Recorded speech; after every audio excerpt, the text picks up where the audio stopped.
Women's college MA road ने ये 2 day international conference organise की है on multidisciplinary research and innovation. See basically national education policy 2020 talks about integration. तो पहले हम साइलोज में एकेडमिकली काम करते थे, अलग अलग करिकुलम होता था, स्टूडेंट लाइक स्पेशलाइज करता था, फिजिक्स वाला स्टूडेंट आगे पीछे किसी सब्जेक्ट की तरफ उसका ध्यान नहीं होता था।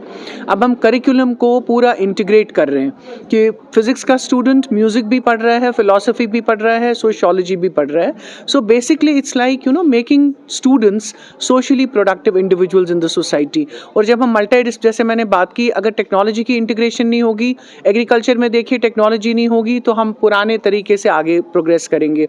एकेडमिक्स में आप देखिए नेशनल एजुकेशन पॉलिसी 40% कोर्सेज जो है वो स्टूडेंट को ऑप्शन देता है कि मूक्स के ऑनलाइन करो, 60% कोर्सेज जो है वो उनको कॉलेज में करने हैं। So it's integrating technology into the regular curriculum. So multidisciplinary का ये है कि साइलोज में काम नहीं करो, सारे सब्जेक्ट्स के साथ कोलैबोरेट करके इंटीग्रेट करो, सो दैट कल को आपको एक जनरल पर्सपेक्टिव होगा। देखिए श्री सौरभ भगत ने कितनी अच्छी बात की कि हमको सोसाइटी में अपने रिसर्च को कैसे लेना चाहिए, प्रॉब्लम है उसको सोल्यूशन बना के पॉलिसी मेकर्स को देके उसको एंटरप्रेन्योर्स स्टार्टअप्स की तरफ ले जाना चाहिए। मैडम रश्मि सिंह जो है हमारी, उन्होंने कितनी अच्छी तरह बोला कि सोसाइटी को जब तक हम इंटीग्रेट नहीं करेंगे, प्लस एक जेंडर का पर्सपेक्टिव कितना इंपॉर्टेंट है, एक फीमेल का पर्सपेक्टिव कितना इंपॉर्टेंट है पॉलिसी मेकिंग में, डिसीजन मेकिंग में। और अगर एकेडमिक्स की बात करेंगे, ये हमने ऑलरेडी अपने करिकुलम में इंटीग्रेट कर लिया है।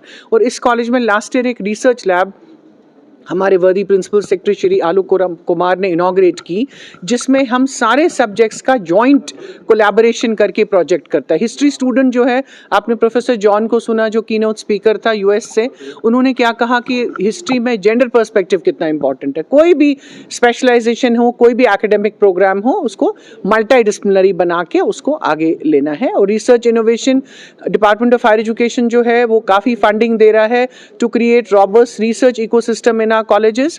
और जो काफ़ी कॉलेजेस में रिसर्च सेंटर्स बन गए हैं जहाँ कोलैबोरेटिव रिसर्च हो रहा है।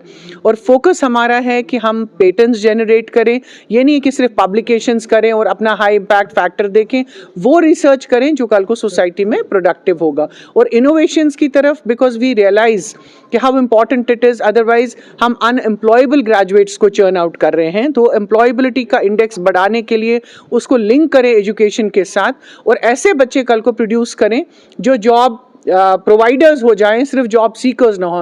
गवर्नमेंट भी एम्प्लॉय कर रही है लोगों को, ऐसा नहीं है गवर्नमेंट सेक्टर में हम खोजेंगे कोई जॉब्स नहीं होंगे।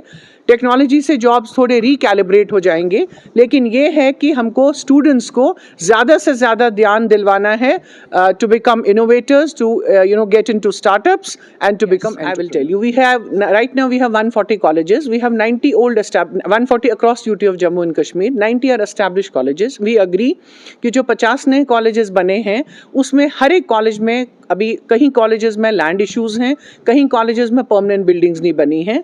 सो वी रियलाइज दैट।